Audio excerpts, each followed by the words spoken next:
Talk, Tic Talk, Tic Talk, Talk. A real Celtic talk show by real Celtic fans from the Carluke Shamrock Supporters Club on Hail Hail Media. Tic Talk, Tic Talk, Tic Talk, Talk, Talk, Talk. Right, hail and welcome to Tic Talk with the Carluke Shamrock. My name is Richard and this session is being recorded on the 14th of May 2015. Now, this is new, this is Tic Talk on tour. Correct. This is the baby, this is us kicking off, the nerves are in, this is the debut and we've travelled far. I'm still a wee bit queasy. Michael took us in the famous Lang Wang, yes, which is one of the scariest roads in Scotland. Travelling at speeds that Michael Schumacher would be proud of. I've been struggling to keep my dinner down, but we got here, we made it in one piece, and I was the first guy, confirm this, I was the first guy to spot the seaside. You were. Is that right? Yes. Yeah, because it's a big thing in Carluke. When you're heading out, the first guy in the car that can say, I can see the sea, he wins. So Michael owes me another pint. So where are we? Well, we have travelled through to the east. Our good friends, the Posh'n'Becks of the East Coast, our Iain and Princess Paula, who came through to sunny Carluke for the last 3 years, talked us into coming out east. Haven't you, Iain? Yes. And it's an amazing experience. We've travelled through areas that I can only describe as affluent. That's the words. My passport was ready. We never went through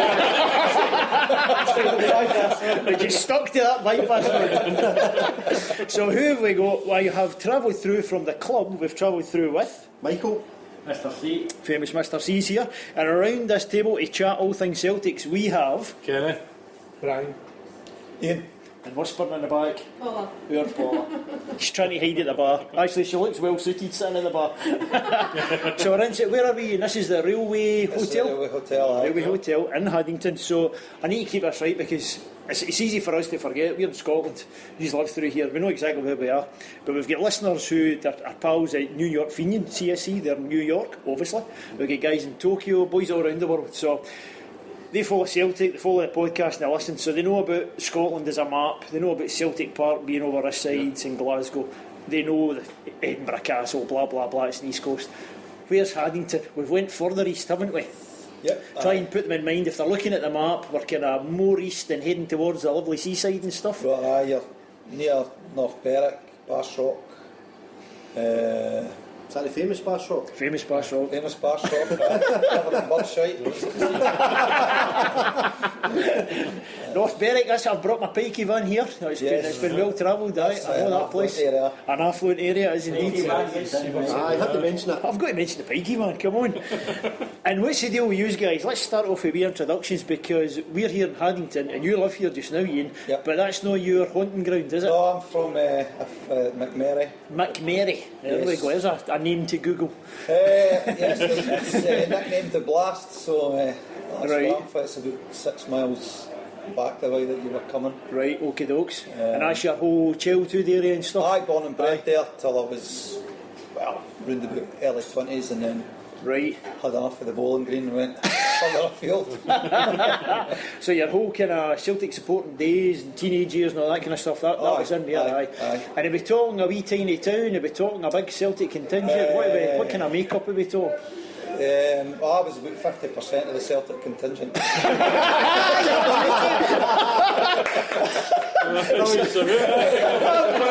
It's like Carluke on a bad day. We can name the Celtic contingent. We'll just run through the names of the listeners. Fantastic. What a CSC that is. Right, okay, dokes. And for yourselves, guys, Kenny, what's your whole kind of area and background? I'm from Haddington. You're a Haddington. Right, yeah. okay, doke. And how would you describe this town to kind of Celtic listeners around the world? Celtic listeners in this town, where I was brought up, was just up the road from the Railway Hotel. Right. The part where I stayed for most of my life, from 1966 until I got married in 1987, was on the other side of the town, which was built mainly for the Glasgow overspill. Ah, really? So there was a big mixture. The people came through for Glasgow. So that carried that. through then, yeah. right? Okay. So it was interesting days up there. Oh God, no half. Because all the people were coming from different housing schemes and a lot of different cultures and a lot of different supporters coming from different clubs. Right. Which there was. Okay. Which brought good times and it's bad times as well. Sure. Certain games. Can understand that. My God. Yeah. And because of that overspill, is that the kind of biggest football supporting part of the town, or is it more a high beast town, or I would say this town's biggest majority is still probably Hibs and Hearts. Is it? Right. But pretty close with Celtic and Rangers. Ah, right, okay. This pub itself sort of prides itself on derby games saying, come and watch the game in a nice friendly atmosphere. Right, okie dokes. Which is just the same as being standing on the terrace and get the... A nice friendly welcome. Without the punch in the mouth at the end of it. Oh, lovely. I must admit, it is a good pub. Right. But not all the pubs in the town are the same. Right, okie dokes. We We know that, don't we, Michael?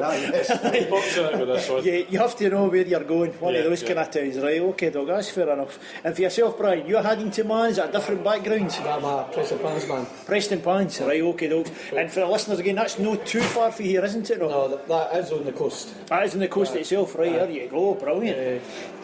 Preston Pans was originally a mining town. Right. It was actually founded by the Monks in New Battle. Oh, really? Actually founded on coal. Ah, right. Preston Pans, the name is originated from Preston. It was run by the monks. The monks, They right. discovered coal, and then all the local industries came in, salt, brickworks. Ah, right, of course, using the coast as well for... That's right. Right, the ships Using coming the in. water and the salt. Right, there and you the go. mining. So it's always been a mining town. First class. There you go, and you've just come back in. We finished the history section there. Yes. On Tic Talk on tour. Just got a whole fascinating background in Preston Pans. You just missed that. You'll need to rewind when you're listening back to us. Go for it, Michael. Question Go for it. supporters clubs in this area. Right. Oh no, I knew you were going I want to to touch throw this this topic. grenade in. Oh no. Right.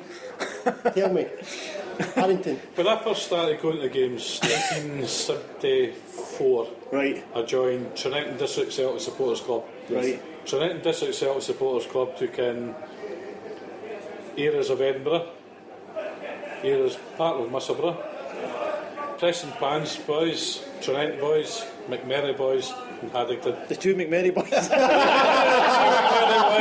Come Come on, Ian.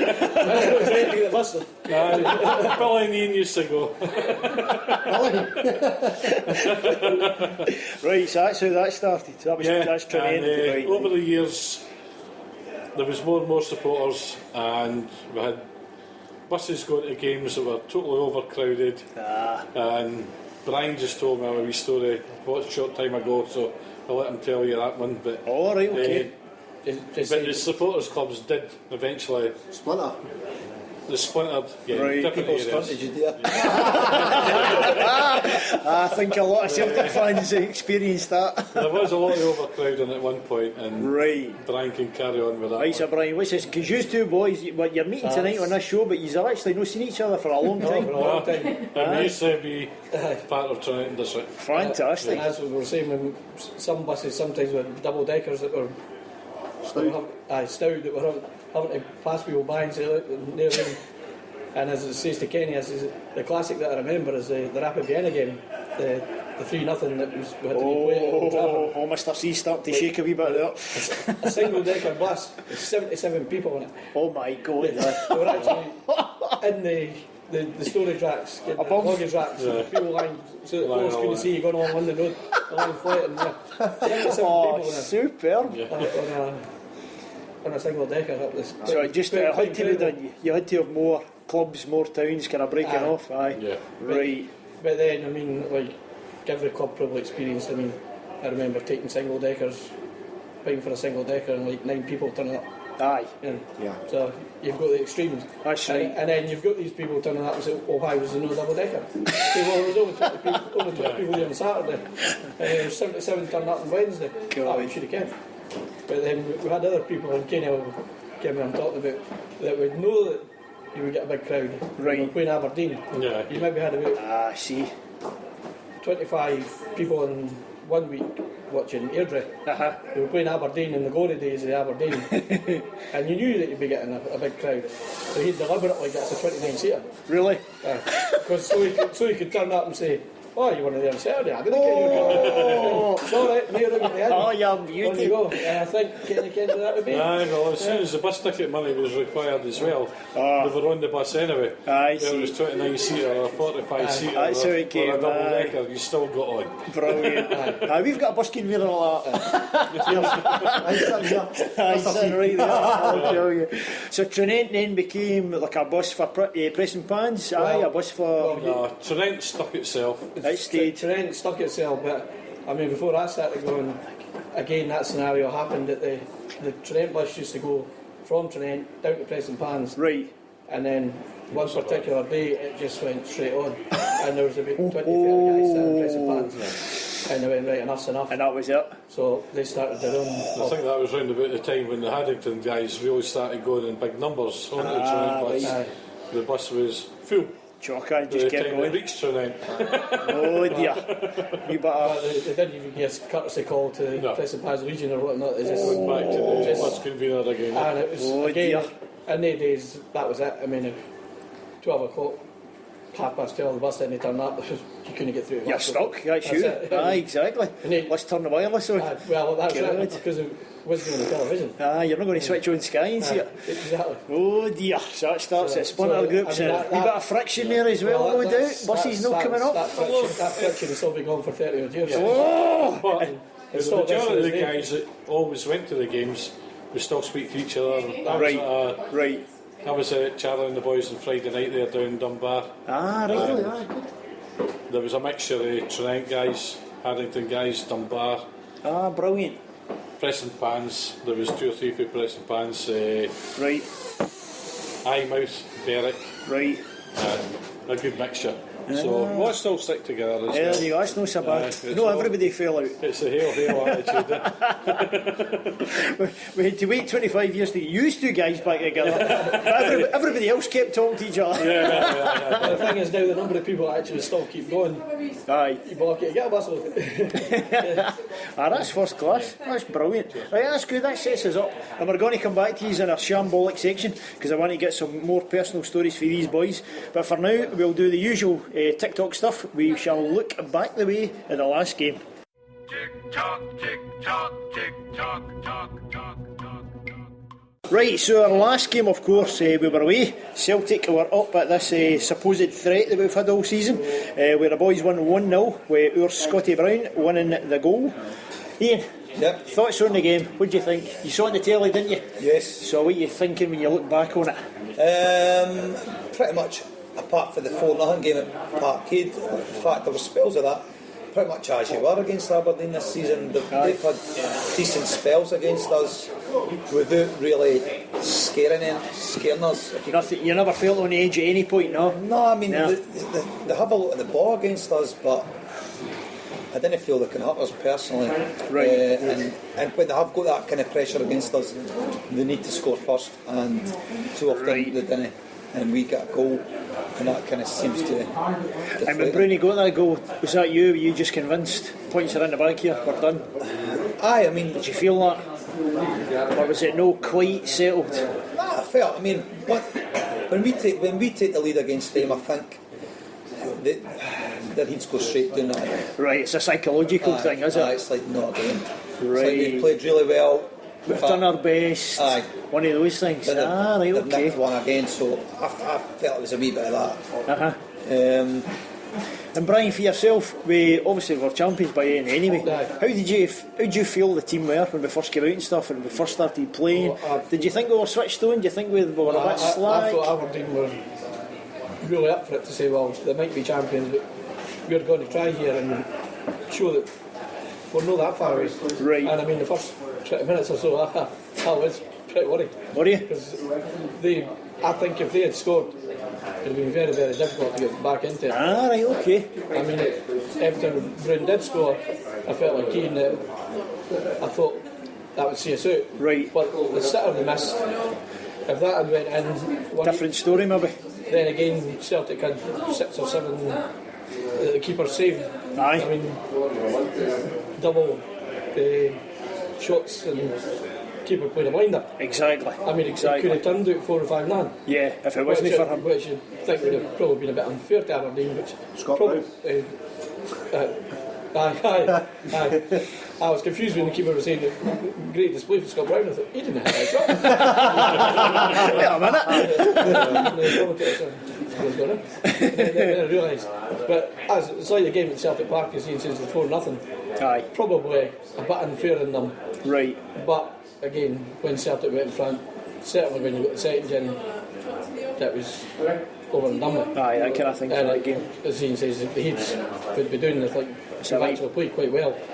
And to walk away with a 4-9 defeat was probably pretty hard on them at Celtic Park. So you think that's what set the foundation then for these recent games, just like that, going up, goal, that's us. It's just a mental, we've won. As I say, I mean, I think had they scored with that header, they may well won the game. I see, right. I mean, and if you look at the 4 games through the piece, that's all Celtics won the league by. Right. Yeah, you take the games out of it, they're only 2 points in front of them. Sure. And we only achieved that last weekend. Aye, correct, that's right. Only happened last weekend, aye. I mean, Derek McKenzie is saying we need to try and get a bit closer to Celtic. Aye. The only way they could have been any closer to Celtic this season is by beating them. Taking one of those games. Exactly. Aye, turning it the other way. No, that's a good point. Even 2 draws out the 4 games. Aye. Which they were quite capable at. On their play. The one up at both games at Tottenham, they won by a goal. The first one, the Scott Brown was sent off. Yep. I mean, Virgil scored in the last minute. Aye. Now that, you had that written down as a draw. You were quite happy to take a draw. Correct. Yeah. Can't get any tighter. Aye, definitely. I mean, the way they were playing and doing it to 10 men, you were going to bite your hand off it. Aye. But they ended up getting the win. Got the win. Celebrated it. Damn tooting. Right, Kenny, I'm going to come back to these guys and ask them who they thought were the best guys in that particular match. But yourself, over the piece with Aberdeen, what's your thoughts? Have you enjoyed some kind of competition for them? Do you think that they can continue to ease a bit more pressure for next season, make it interesting? Or are you not impressed at all? Or, what's your thoughts there? I think Aberdeen have taken years away from being a top team in Scotland, definitely. Right. And there's a possibility that with a few additional signings they might get themselves in a wee bit closer again. Sure. But hopefully Celtic are going to sign a few signings as well. Wee step up. Which will take us a wee step away again. Yes. We've never fulfilled getting rid of Gary Hooper. Right. That's still your target for next season. Goal scorers in the team. Right. But at the start of the season I thought Cadetti was going to be a good answer. Now I'm not so sure. Right. Looks like he's going to be leaving anyway.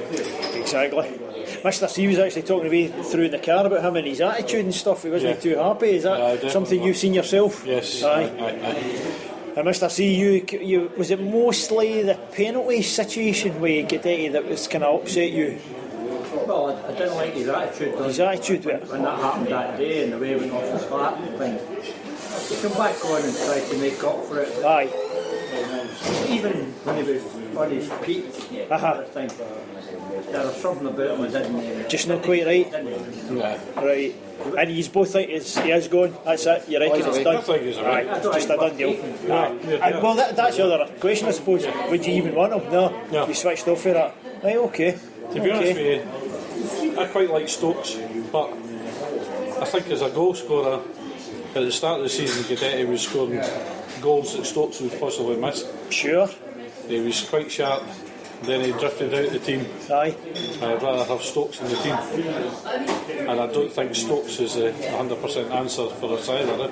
Right, so you're still looking for another piece in the puzzle. Yeah. Okay. And back to you boys, for that recent game, the 1-0 game, who was the standouts for you? Was it Bruni himself for the goal? Was there other guys you thought, aye, he's got it, he's switched on? Was there any kind of standouts yourself, Brian and Ian? I think Bruni and Pete, it's not so much that you actually see Bruni when he is there, it's when he's not there. And the number of people that you've heard saying that right, like people even that are on the Celtic supporters will watch it and say, oh, this is shite. He's not doing anything. Yep. But there'll also be the same people that say, God, that Celtic midfield is absolutely atrocious today. When he's not there. And he's not there. Right. And it's I used to say the same thing about Neil Lennon. I never really done enough of what either. But when he wasn't there, you couldn't see what was happening. It's happening here today. Why is everything breaking down and why is the opposition getting through? Yeah, when he was there, I didn't think he'd done enough of it. Right, gotcha. Obviously, like Peter Grant when you go back that far as well. Oh no, what did you say that for? Oh no. Right, where's the bell? Ring the bell. Whenever somebody Mr. C's mentions never won fire. Peter Grant on TikTok, Mr. C gets excited because that's his favourite player. I never paid him, sir. I've never met You him sure? before. I just showed you. You haven't been talking on Twitter or anything, no? Sit back low, it's a look. That's my mate Steve Butler's favourite player as well. Does he not do that? Peter, the point, I don't believe you get mentioned in Haddington. What's the chances of that? Honest to God. So, Ian, for yourself, the guys that kind of stood out or guys you're most impressed with? I think you've got to mention Armstrong for his marking a goal. Right. The wee drop of the shoulder. Next day, sort of, the way he just sort of pulled the ball past the player. Aye. Had a wee look up, squared that when he was there. Aye. I mean, don't get me wrong, Bruni's he's all action, he's all hair, but he's not the silkiest guy in the It's a bit of skill and silkiness and retouch. I honestly think Armstrong, going forward, you've got to look at putting him more central, I think. Right, okay. Personally. And So to be the guy to unlock. I think he could be a number 10 personally. Oh, the famous number 10 I we've think been he could looking be, for. I Right. think he could be. Can he... We're going to mention Europe next season. Is he that man then? Or is that too early? Is he too young? Does he need to learn more? Would you prefer we get somebody else? I mean, he looked good against Inter at Parkhead, certainly. Along with his pal Mackay Stephen. Aye. I'm a wee bit disappointed with the lack of starts Mackay Stephen's been getting lately. Aye. Been in and out, it's on the bench a wee bit. Personally, I'd have him in before Commons. Would you? Before Yes. Chris Commons? Ah, right, okay. If Johansson's starting, for me, Commons got to be on the bench. Oh, this is brilliant. I can see the bus rivalries are kicking off again. Right, we've got head shaking for Brian. You're not happy with that comment? Brilliant. No, this is, to be honest, just to interrupt, this is what Tic Talk is. It's your pals talking in a pub and we've all got different ideas and favourites and stuff. Commons is straight in the team sheet right away. He's your number one pick, is he? Ah, really? Ah, there you go. Right, okay. So, if you've got Commons on, where are you sticking Armstrong? Are you putting him out to the side? Are you not playing him? Is he your backup man? Do you like him? Are you impressed by him so far? I think the way you said it, he did play well on Sunday. Aye. I mean, I did see the point of keep going out and buying more players and more players. And just testing it all the time. You've got to give him a keep him for a couple of chance. years. What's the point? Sure. I mean, it's like what Rangers used to do years ago and taking players out of other teams to sit them in their reserves or sit them on a bench. Aye, just to waste time. Aye. Or Liverpool done it and they're going, they're mere players and you can't what to do with. It's like an American football team. Yeah, but because they're paying them that much money, Aye. they're quite willing to sit and get, shall we say, splinters up their arse than play for somebody else. Right, gotcha. Aye. I mean, it's like Zaluska came with Dundee United. He knew he was never going to get a game. He did. But it's just, I'm not going to get up. It's just, I'll sit on the bench for 10 grand a week. Yep. Money socks. Well, aye. But hey, let's be honest, we would go as well. It's for a Celtic thing, let's be honest. Well, we go for Celtic, but I mean, they're going for 10 grand. I mean, you can't blame them. No, very true. And you've got to have backups, let's be honest. Well, that's right. Because you don't know what's going to happen. Well, that's right. Well, there you go. He didn't care what was going to happen to Hampden. Correct. And Zaluska had to come on. Aye, very true. And jump back to you then, Ian. So, if Commons you would rest him, is that just a kind of coach thing? Personally, I would flog him. Oh, gee, whoa! No, but just getting backwards to keep him. Oh my I God! hit Chelsea here. Oh, this is I hit Chelsea here or something. not a... Listen, Right, go for it. No, this is good. Somewhere. No, This is I'm not got a good. pet hate. I like Right. his comments. I think he's a good player. Right. I don't think he is a Ronnie Dyler player, personally. Which was definitely the case at the start. That's right. You know, we've seen that. I don't think going forward that. I mean, obviously, he's not getting younger. Sure. And I think the style of play that Ronnie Dylar expects, I don't think Chris Commons is a cog in that wheel. No, I see what you're saying there. So you're looking more kind of longer term, and you know, or you've got an idea of the system that Dylar's trying to do. Say somebody like Watford or whoever's coming up offers $1.5 million. Right. Chris Commons. Personally, right. I think it makes sense to sell him. 31-year-old. His legs are only got to go in the next year or two. Right, okay. What's left in the legs? Kenny, you'll need to intervene here. You need to be the East Coast referee. We're either selling Commons or he's the first on our team sheet. You've got the deciding vote. Go for it. This season I would definitely have gone first on the team sheet from the very start. Right, okay. I'll give her reasons. Right. Ronnie Delia, can I agree with what Ian said? You see where Ian's coming from? Delia's got his ideas, right? And I can see that in the future Chris Commons is not going to be part of his ideas, right? Even if he was younger. Stefan Johansson is, right? And I can see Stefan Johansson being a number 10, right? Rather than the Armstrong figure, the two of them being kind of swatched about. No. I like Stefan Johansson. I'd like to see some season Armstrong possibly going side to side. Ah, right, okay. You're wanting Johansson in the middle. Right, okay. But for this season, so you're happy enough with Commons for this season? I've done his it was job. Strange at the very start of the season that Chris Commons was so far out of the picture. Aye. I didn't think it was Ronnie Delia that was at fault for that. Right. I think it was John Collins.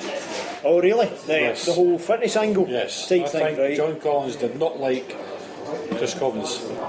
Ronnie Delia at that time was just picking up the pieces, finding out what was going on. Right. And I felt that although the crowd were getting on Ronnie Delia's back at the time for a wee while, not playing Chris Commons, I think he's paid attention to training, right, and has realised that Chris Commons has got a part to play this season, right, which I've been quite happy with. Aye, but longer term you can see why it isn't going to be the case. Getting pushed out next season.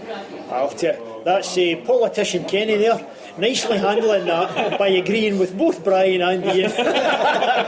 That's fantastic. Right, boys, let's look forward then. Tick tock, tick tock, tick tock, tock, tock, tock, tock. Right, okay, that was looking back away, so let's look forward. We've not got much left, boys. We're running out of the season. It's coming to an end for us. 4 in a row championship season, so we've got St Johnstone coming up, and obviously just tomorrow night, in fact. And then the last game is Inverness, Carluke Thistle. So predictions, first of all. Give me your scores for both games. For both games, St Johnstone, I'll go 4-1 Celtic. Inverness, I'll go 1 each. 1 each? Oh, it's 1 each? A whole game you're going to... I tell you, the controversy in this programme tonight is unbelievable. Honestly. Right, yourself, scores. I would probably think it'd be a conservative, maybe 2-0 tomorrow. Right. Possibly 3. But I'll go for maybe 2. I do think St Johnstone will score. Right. But I think the Inverness game, if Celtic get an early goal, because of what happened to Hampden, I could see Celtic want to punish them. Right. And show his top and championship party another. Exactly. I can see all kicking into place, can you? I'll go for something like 4-0 Celtic. Brilliant. Ian, for yourself?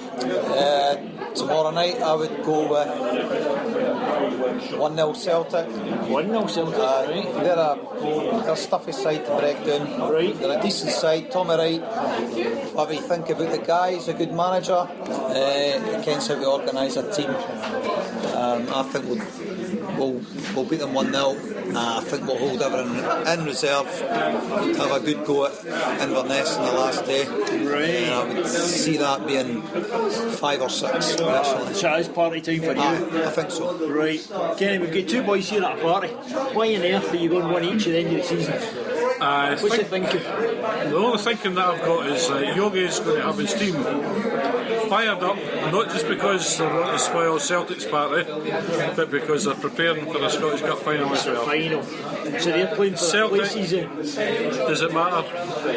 I know we want to finish the season on a high, shoot at home, party time, everything. It's just because Inverness, if Inverness were not in the cup final, right, I would have Celtic down as an easy victory. That's where you're changing it. No, Yes. that makes sense. I can see your logic there. Okay, dogs. And when we're talking about opposition, who's kind of stood out for you as being the hardest games or the hardest teams for Celtic to kind of pick apart this season? Is there any? I would say St Johnstone. Would you be them with it? Aye. At the games of St Johnstone or and a couple of the games in Ross County, we never, even the Highlands, we never do well going up there, early kick-offs. They're never great games to watch, but I think St Johnstone, I know we won 3-0 there in the first game, but other than that, it's been the games are a bit of a slog against them. They always are. Sure. And even if we get them in front, they seem to peg us back a wee bit, and it's panic stations for the last 5 or 10 minutes. That's been the case against them for the last 2 or 3 seasons for me. And so I would say them, aye. And Brian, you were nodding your head there. St Johnstone been quite impressed with them. St Johnstone, I was at the game at Celtic Park. I mean, and you could see it. It was like the Hamilton game. You read it like a book. Pounded them. I mean, I was looking at the stats on my phone, 27 shots or something, and you just say, right, here it comes, bang, straight in the net. I mean, it was a tremendous goal, but sure. But I mean, you can just see it coming. It was like Hamilton all over the back, Martin last season. It was like corners, shots, raining in the goalkeepers, saves, woodwork, everything. But the onion bag getting rattled. That's it. Onion bag. Oh, super. All the cliches are coming tonight. I love it. I love it. It's true. I mean, all that effort, man. I mean, as you always say, you only need one shot on target. Exactly. And that's it. I mean, you can pound them, which we have done. Aye. But they've been, and as you can see, Ross County been a similar thing at times too. The game at Celtic Park, all over them, none each. Aye. You can't believe it. Aye, exactly. It's like you're constantly just looking at your watch. We could be here all night. Aye. It's like, there's another 10 minutes away. I don't worry about the goal will come. It just never does. Aye. And, I mean, I've been watching Celtic for 35 years now, and the number of games I can see I've seen like that. Aye. Just, like, too many. Let's be honest. Aye. Well, no sense about the 80s or early 90s. I mean, we had people like Roy Aitken or Peter Grant. Oh, God, that's twice you said Peter Grant. Peter Grant, bingo here. But I mean, when he shot the Carnaby home. You could actually see where a goal might just come with a Roy Aitken or something. Like, we'll argue about a bad performance like the night against Inverness when we beat 3-1. Sure. Viduka gone in the half at half time. Whereas if you had a Roy the boy on the park, he would have knocked his bloke off in the dressing room. So you get out, we'll finish the game, we'll win the game, then we'll argue about it. Aye, exactly. We'll get the game won. No, you're right. We didn't argue about it at half time. We didn't win the game first, then we'll come in and have a post-mortem after it. Correct. I remember losing 1-0 to Clyde, I think it was at Queen's Park. We were losing 1-0 at Celtic Park in the Scottish Cup tie. Roy, he scored the winner himself. We pulled it around, we beat them 2-1. And then they had post-mortems after it. They're all going to knock 6 bells at each other. That's the way you do it. But that's what you do. Park, isn't it? Aye, correct. You win the game first. You used to, boys, you start thinking about your 3 favourite Celtic players for this season. And meanwhile, go over to Kenny. So the opposition you've been most impressed with. Who's the guys that Celtic have struggled with? Opposition this season? Aye. We've bought the 2 of them. Is that what we've done? We did. We've bought the 2 of them. Mr. C's agreeing with you. Yes. You seen Dundee United, is that? There's a couple of other players quite impressive, but I would say boys. The 2 outstanding boys are the 2 boys we've bought. Excellent. I'm glad we've got them. I'd still like to see a top-class striker. Because going back to what Brian was saying there about the St Johnstone game, the Hamilton game, around about that time of the season was when Guidetti was dropping away. Correct. We still didn't have Lee Griffiths in the starting 11. Yep. We were lacking. Aye. We were lacking. You could see it was obvious. And we really do need, especially if we're going to go into Champions League qualifiers early next during the summer there. Sure. We need to strengthen up front as well. Right. To give Lee Griffiths a good hand as well. Exactly, take that pressure off. Allow him just to play when he can play. Going back to your original question, I think we bought the two outstanding players Those boys. that played And against us. Dundee United have really fell away since that, do you think? Yes. Aye. They've still got a couple of good guys as well, though. We can come back. We can come back shopping. Me Jackie boys doing a good job for us. Oh, he certainly is, aye. Right, so Ian, the whole season, your top 3 players. Celtic players, In order. obviously. Your personal order. And give me your reasons. I would say Stefan Johansson. Right. Definitely, he's a fantastic player. Got great fitness, gets stronger as the game goes on. Must be a nightmare to play against the guy. He never stops. He's been a standout. Reminds you of yourself at the five-a-sides, aye? Yes, yes, aye. Comes on strong the last 5 minutes. Yeah, beauty. Does fuck all for the first 85. But I would say Johansson. Right, so he's I first. think Bruni's had a great season. And I would say Craig Gordon. Big man at the back. I think Craig Gordon's story has been fantastic. That's a Celtic story, isn't it? It is. A boy coming It back. is. I mean, I had discussions with guys in the close season last year when we were talking about signing Gordon, and everybody's like, oh, fucking mad, he came up for a corner before he played for Hearts. So what? Aye. I was Mr. Z. Aye, but I mean, at the end of the day, he was getting paid by Hearts, and he tried to salvage something for his employer. Right, get over it, eh? The guy's been fantastic for us, and for me, he would be my player of the season. You're putting him first? I would say so. Right, so Craig They weren't in any particular And order. you're going right, okay, No, okay. I think Johansson's been outstanding. He's all got different qualities, haven't he? Aye. I think I'd like to mention Lee Griffiths as well, though, because I think if he had the first half of the season, like he had the second half of the season, I think he'd have swept the boards for Player of the Year personally. Everybody's talking about needing this striker, that striker. I think you give Lee Griffiths 50, 60 starts in a Celtic shirt, you give you 45 goals, no problem. Right. No problem. You hope that's going to happen next season then? I hope so, aye. He's the I main think man. he probably needed to get his cell together. Aye. I think Ronnie Dyler's a man. And understand the new system and Yes. what you want me to do. I think once look, his form's outstanding, let's be honest. Sure. And he's starting to score all types of goals, headers, volleys, long range, Aye, short range. And for me, he's 23-year-old, I think that's what people forget. Exactly. Aye. He's 23-year-old. Yep. I mean, 2 years ago he scored 35 goals for one of the worst Hibs teams in the last 25 years, so There you go. he can't be a jackass if you're doing that, eh? Correct. And if you come here with our service, so Johansson, Gordon, Bruni, and then a wee mention at the side there for Griffiths. Right, okay, Brian, top 3 guys for you. Well, Gordon was going to be the top one because I Sure, think, right, cool. no doubt. I mean, some of the saves he made in the Europa League and that were just absolutely outstanding. Pretty special, eh? Yeah, I mean, things that he got to that he had no right to even attempt to go for. Again, I mean, it reminded you of Boric is some of his super best. Again, Thank God you said to him. I thought you were going to go back to Johnny Thomson. All these names you're digging out the history books. well, I'll give you in about Johnny Thomson. My grandfather was actually at the game that he died at. Oh, no danger. Was he? And there was a woman that used to go on the bus. Kenny will remember her, old Mrs. Sharkey. Yes.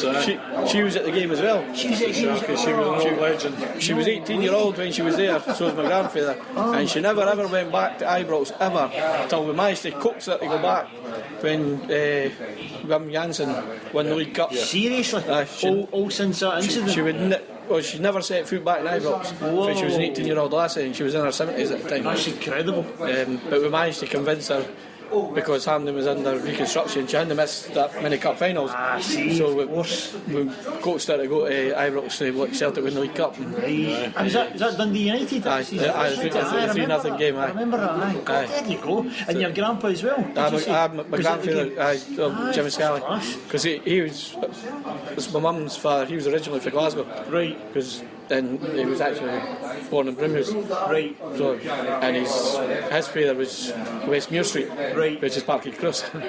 So that's how I'm a Celtic supporter for the East. Because my mother's from Musselburgh, and they moved through to Musselburgh. Right. Again with the Pits. So that's how I'm a Celtic supporter. And I love going. Right, I dragged you away there, sorry, I was fascinated by that story. Get you back, because we went for Craig Gordon he's a man, to John straight into Thomson. John Thomson. Exactly. But, Typical Celtic chat, this is what happens. But I have to agree, Bruni as well is just consistent, and that's the great thing. He's never really completely outstanding, but he's never really has a really bad game. No. He's just got that consistency level, and you see there when he's missing, you notice it. That's right. Aye. But I think, and unfortunately we're going to lose him, is Denier. He's a young laddie, 19-year-old. He's in your top three as well. I think it was his international manager mentioned the other day, he's watching him when Van Dijk was sent off against Inter. I mean, you had to control that back four, back three yourself for an hour. Aye. And I mean, we nearly held out. And I mean, but for, again, a couple of dodgy decisions, we should have got a penalty. Honest mistakes, apparently. Well, that's right. There's too many honest men about it. They keep making mistakes. Got a few deep ones. And by the way, honest too. before we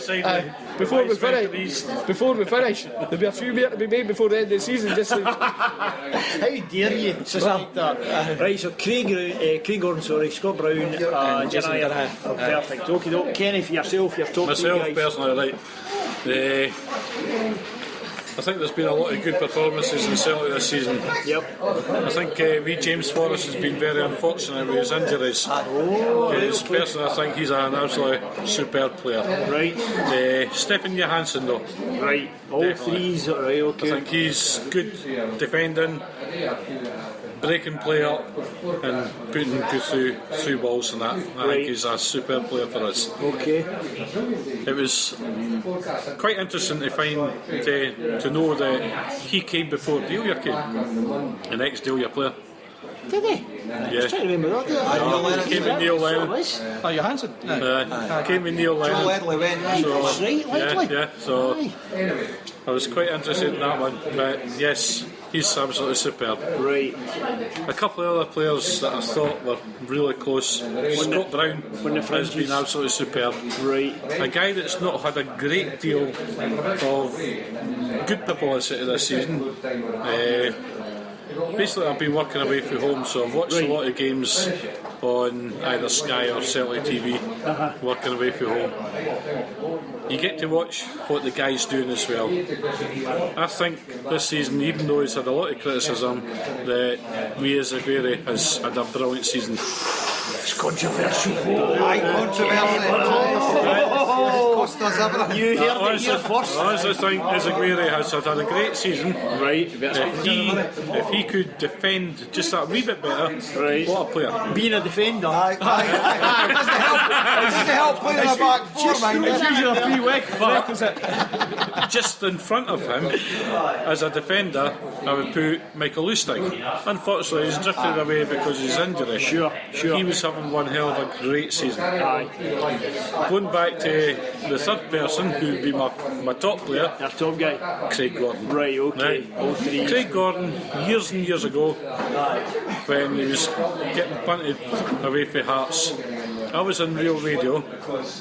Derek Johnson, Ewan the Jambo, ridiculed me, saying Celtic will never ever have that guy in their first team. Oh, get in. Really? You nailed it. Ewan turned round to me and says, Craig Gordon will never ever be a Celtic player in his life. And have you seen him Derek since? Johnson says, and do you think he would want to play for them? Oh, brilliant. There They you also go. said at the time, and where are Celtic going to get 9 million quid that's been put up for them? Now, unfortunately at the time, I had to agree with them that Celtic didn't have the £9 million. Right. but we signed Boric. I see, exactly. That turned out no bad. I think we've turned out pretty well. We've got Boric, then we got Big Fraser, and then we got Craig Gordon for nothing. Get in. Now, luckily, both Derek and you listen to the show, Yes. so you can tell them that you were right. Mr. Cameron, Derek, I was right. Get right up, you. Craig Gordon is playing for Celtic. Craig Gordon is now back into the Scotland squad. And Craig Gordon is my season for There Celtic. you go, fantastic. There you go. Right, these boys for Carluke, and I'll give you your chance, your top 3 players. Very quickly. For this season. Number one for me has got to be Craig Gordon. There you go. Fantastic. And to see him in a Celtic jersey, I couldn't believe it, because I watched him for Hearts and he was outstanding.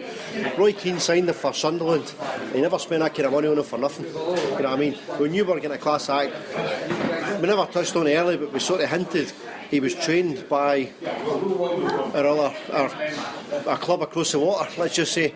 They got him back to fitness, and then we signed him. Hell of a decent. We did that, Mr. Hartson as well, didn't we? He was in his Dodgy knee. I was trying to keep that very polite there, Ian. You know what I mean? Second player for me, number 2, it's got to be Bruni. Right. I think we've also forgot that Bruni has had some important games this season for international as well. By all means, I'm not a Scotland fan. I don't follow international football.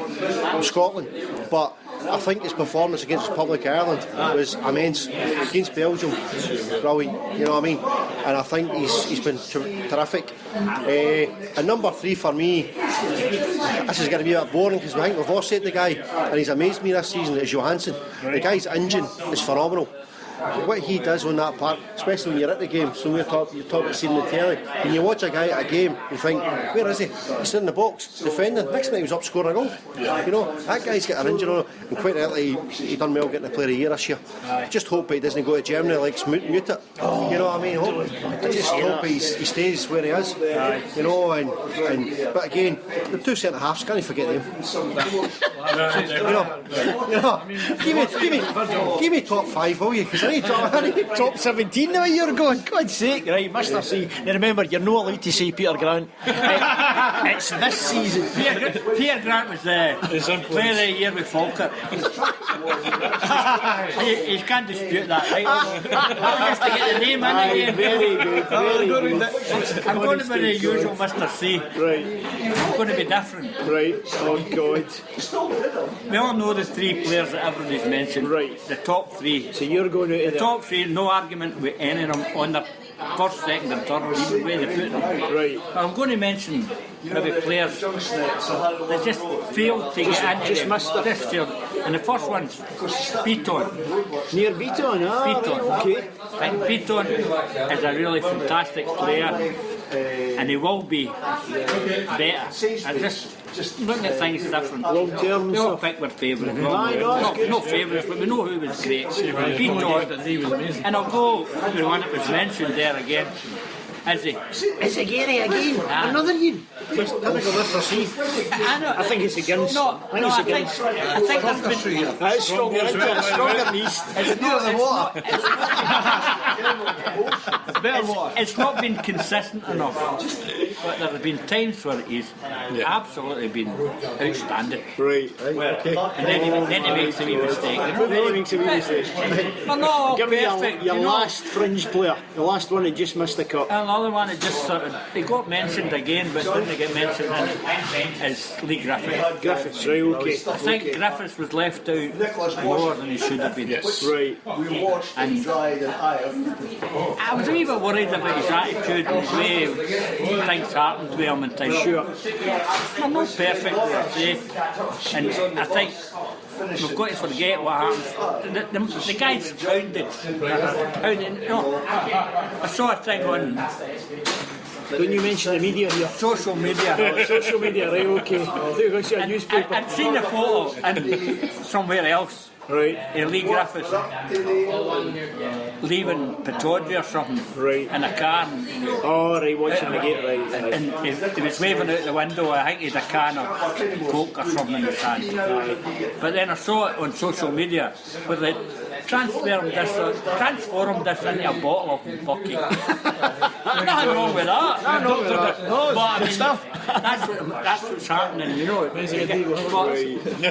the must three that I think. Right, just outside. I really like them, and I hope they're there next season to carry on. To carry on, dial his work, brilliant. Right, a fair bit of controversy there, so I'm going to bring us back to planet Earth with Princess Paula. Who's been your man of the season? Player of the season. You're not allowed to say Iain. I mean the Celtic player of the season. Jock Webster. Celtic player of the year. Who are you going for? Are you going with these guys with your Hansen? Is it Bruni? Sergio Ramos. Sergio Ramos. Have you got Sky TV in for her or something? Ramos. Sergio Ramos. You need to change the channel. Oh, for God's sake. We'll be here all night. Talk about that. You need to write down the list. Any personal Celtic favourites? Lee Griffiths. Lee Griffiths, going for that. You're keeping it in the East, aren't you? That's where I keeping it in the East. Brilliant. So we'll stop there and we'll jump into the news section. Tick tock, tick tock, tick tock, tock, tock, tock. Right, so the latest news and a couple of things to rattle through.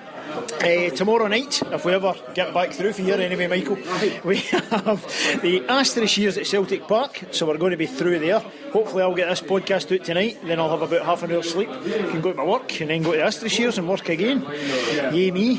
The other bit of news, Ladbrokes, new sponsors, £2 million a year. Any thoughts? Being a fervent, gambler. Well, there seems to be a wee sort of seam with Scottish players like a wee gamble, eh? So we're just cementing that relationship, aye. Yeah, we signed the papers, Ian Black, I don't know. That goes back to the Trent District Celtic Supporters Club. Where does Ian Black stay? Trent. Oh, no way, I tell you. Was it the Pans now? It's the Pans, boys, isn't If it started again, who's going to get to keep him? They can have him. They can have him. No man comes on and puts his bets in for a bit. Oh dear, see the connections through here, it's unbelievable, so it is. Displays, the new displays at Celtic Park, any news boys seen this? It's on been on Twitter and stuff, aye?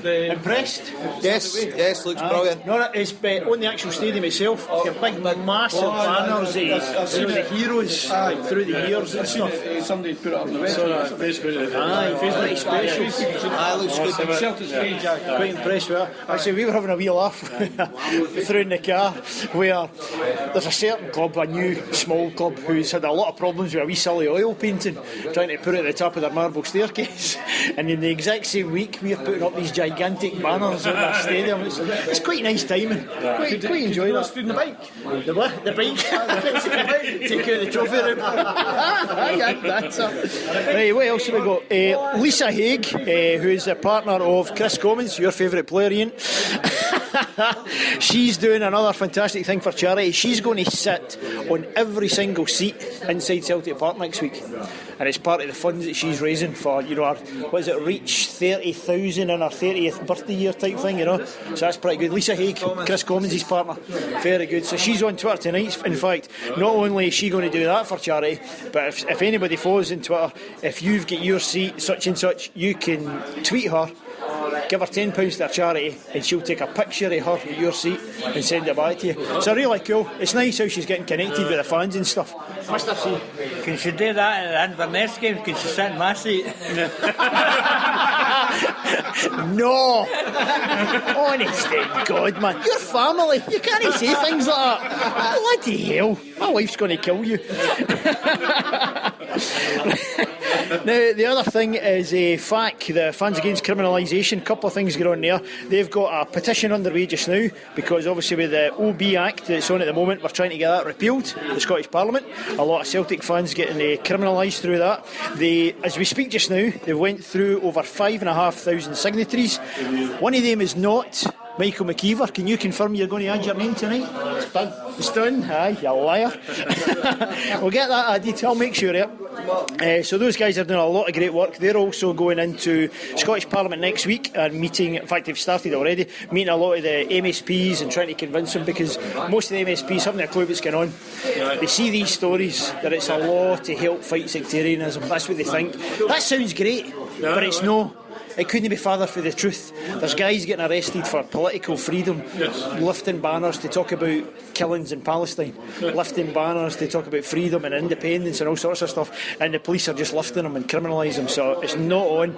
We had a wee part to play in that, actually. We had our local MSP in one of our shows where we brought them together for a meeting and we put forward the case, and we had some of the people there from FAC, and thankfully, thanks to Aileen Campbell, our local MSP, she got some responses from the Parliament and also from the head of the Police Scotland. We've passed them on to FAC, and they're going to be using them next week as well to take them, so fingers crossed for those boys. It's a fantastic campaign, so make sure you follow them, and you can see them on Twitter at FAC FAC Kill the Bill. FAC Kill the Bill. So that's our wee news section there.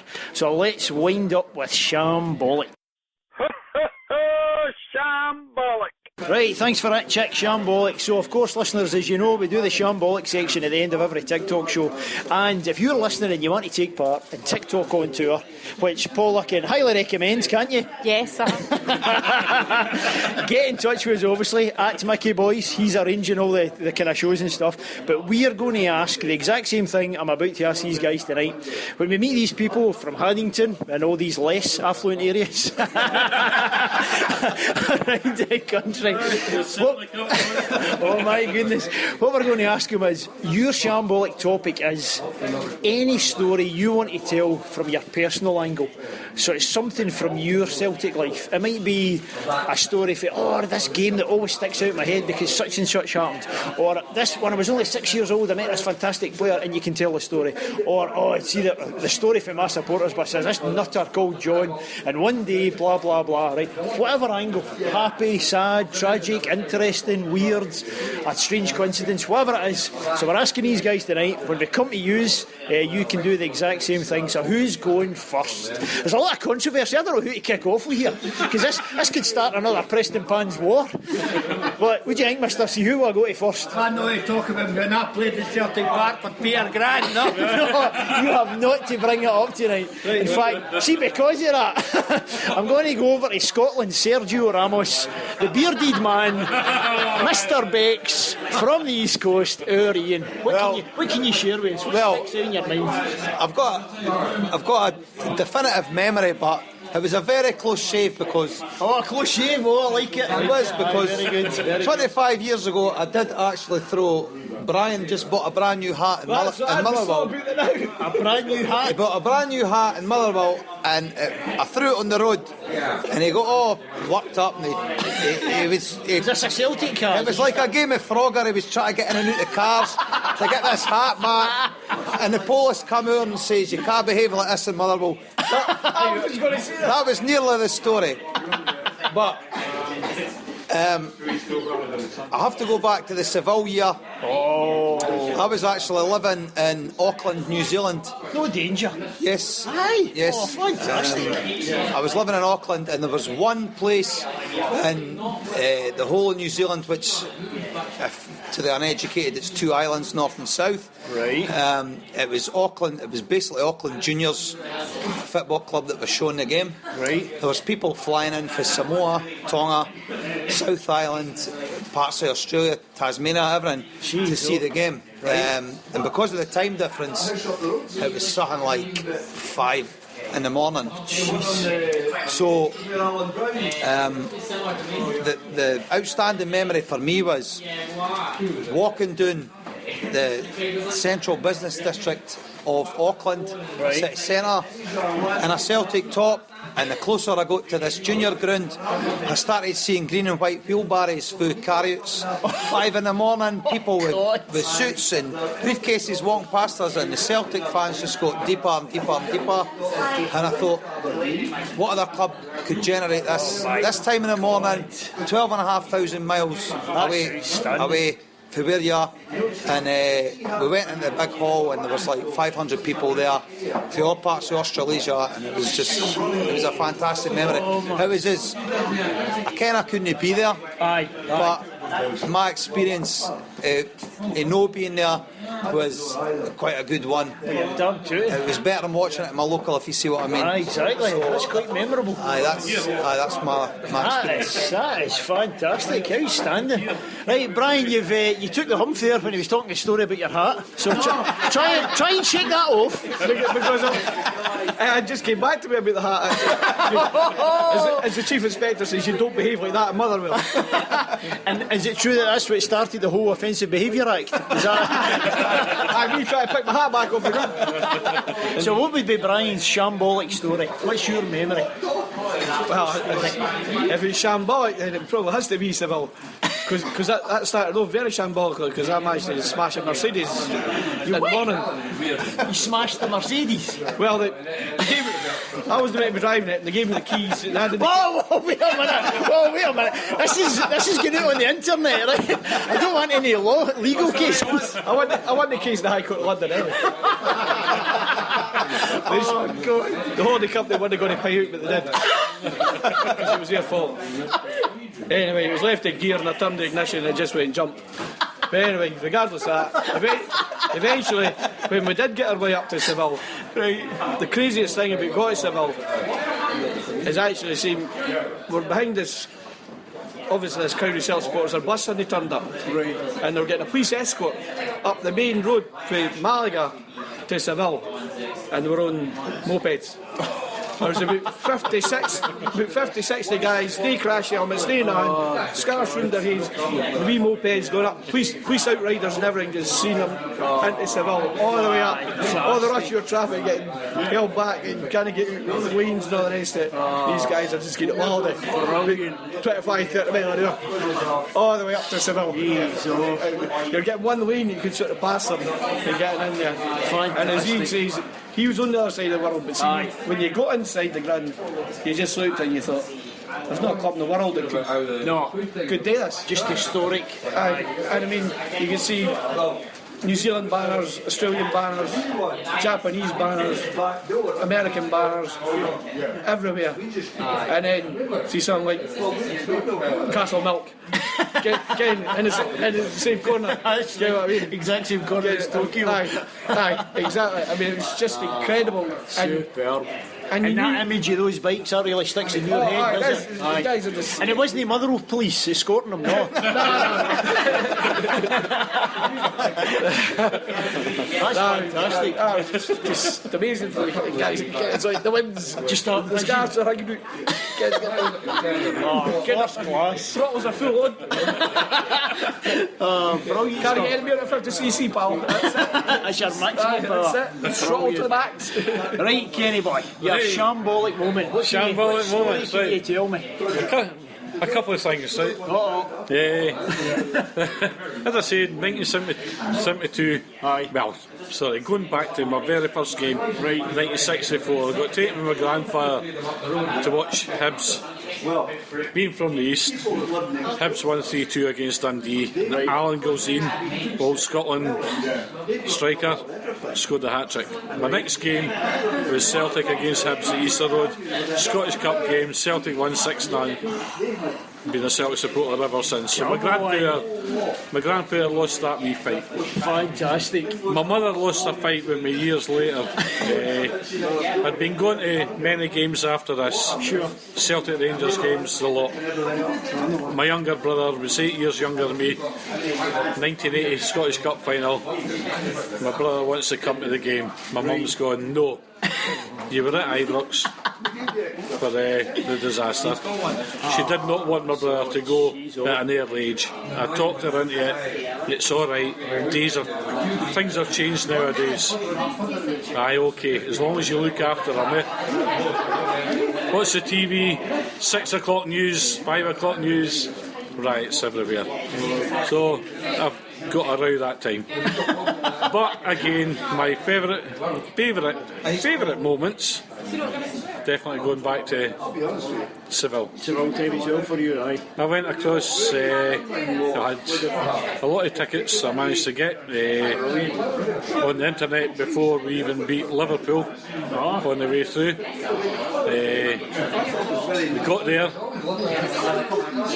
7 of us went across. I was meant to meet a guy on the day of the game, a guy from Castlemilk, by the way. Right? So, yes, meant to meet him on the day of the game at one of the parks.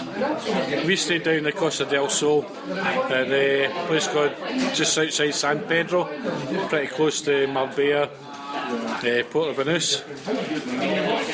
We organised 2 buses, 2 29-seaters, and away we went up over the mountains, up to Ronda, past Ronda, and we stopped at this wee roadside cafe.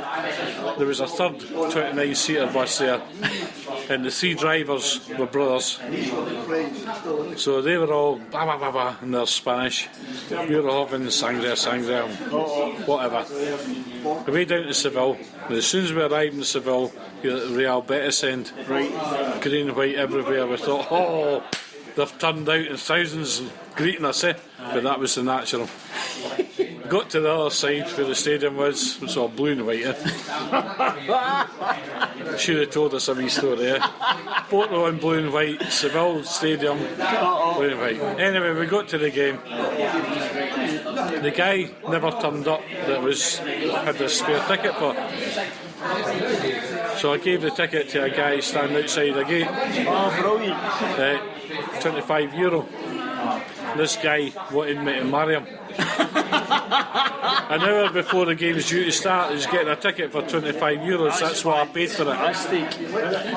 And the two of you, you've now got 3 children, is it, together? Yeah. But prior to going to the game, when we were still down, we were sitting down on the beach outside Estepona, and there was a wee cruise boat came in, and for the flag it had a Celtic strip attached to the flagpole. So I was talking away to the guys that run it. My oldest son, Chris, who was with us, he says, I'd love to go on that boat. And this guy says, right, on you go. So they went out onto the boat, out the jet skis and that, drinking away, and then the boy says to my son, right, you'll have to come back because we have to go to Gibraltar Airport to collect people. Right, so they dropped my son back off on the beach, and away they went. Never thought we'd ever see them again. They went to Gibraltar Airport and they collected Chick Young and Lorraine Kelly. God. Now, on the day of the game, by the time we got to Seville, we didn't go into the city centre. We went to a wee park. We watched a lot of bands, absolutely brilliant. The place was mobbed. We went to Seville Harbour. Yep. And part of BBC Scotland 6 o'clock news, they had this same boat coming up with Chick Young and Lorraine Kelly. Exact same boat. On water skis at the back of it. Oh, for God. Into the harbour. So when they came up and we were sitting there going, alright. Aye. So we ended up near company before the game and after the game. Fantastic. Absolutely brilliant. Now the bar we were in after the game was just full of Porto supporters. Was it? And there was about 20 of us Celtic supporters. The Porto supporters could not believe what Celtic supporters have been like, and that is a memory that will always stay with me. Outstanding. That's a beautiful way. That was all getting reported by. Aye, fantastic. Aye, certainly something sticks in the mind, that's for sure. So we've got beautiful cruises with amazing people and celebrities and media stars. Yeah. We've got a massive contingent of Hell's Angels getting escorted by the Motherwell Police. And we've got New Zealand wheelbarrows full of carriots. If that's no shambolic, I don't know what is. And Michael is drinking Hee Haw. A bottle of Hee Haw. I don't believe that. I need to take a picture of this and put it on the website. So there you go, folks. That's our first Tic Talk on tour in the posh, affluent East Coast in Haddington. And we have had Princess Paula. Michael. Mr. C. Kenny. Brian. Celtic Boys 73. Better known as Ian. And from Richard, until the next time, hail, hail. Hail, hail. Hail, hail. Tick tock, tick tock, tick tock, tock, tock, tock, tock.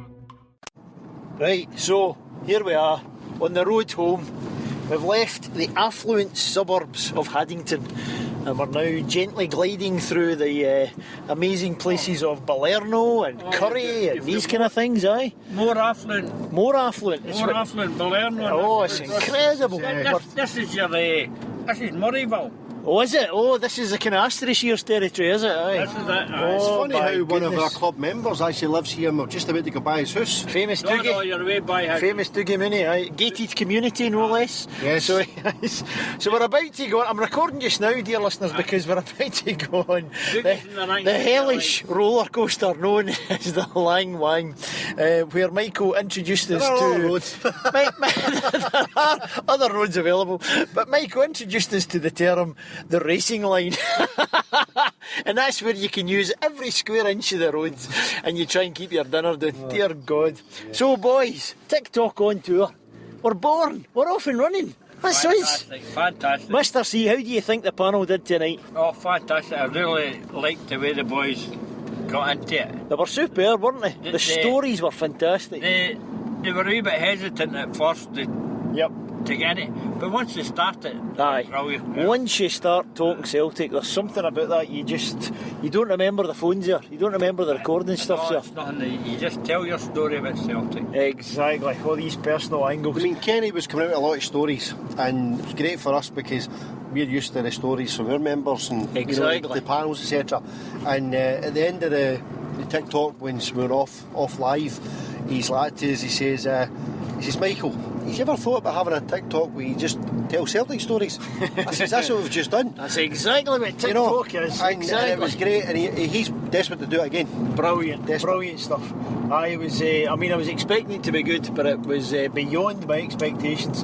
It was an absolutely brilliant time, and it was great to see the famous Posh'n'Becks, wasn't it, of East Coast? Posh'n'Becks done well. Disappointed the fantastic. fur coat was missing and tweed jacket, you know. Aye, very she true. did They were still. on, did you know? Aye, she did. They were well turned out. Oh, one well other thing turned out. we forgot to mention Oh. was that Ian, right at the end, said we forgot to introduce Ken. This mysterious character Yes, called so Ken. anybody listening- So somebody from Tokyo or Taiwan or New Yes, York. yes. Ken was not a guy there. Apparently that's what the East Coasters say a lot instead of no. Yes. You, Oh, you you can, can. you know. You can. You Okay. can. So just in case any overseas boys are getting a wee bit mixed up, there wasn't an extra panel guest. Brilliant. Right, we're about to brace ourselves for the Lang Wang. Lang Wang, So off we go. if you liked what you heard and you reckon, do you know what, I could do that, I love that part, I could go down to my local boozer and we've got a wee quiet spot, or you can come into our house and my family all support Celtic, whatever you fancy, you want a Tic Talk on tour, get in touch. Michael, what's your Twitter handle? Mickey Boys. At Mickey Boys. There you go. He's handling all the kind of arrangements and stuff. Give him your details and we can keep you in the loop and we can get you lined up. Mr. C, you ready for the rest of the games for the rest of the season? Oh yes, Wind up another fantastic year? well, I hope so. You hope so. I hope so. Not long ago, I don't care what the results are, because we're champions. because we're champions. And until then, all we're doing is passing time. Passing time! Passing time!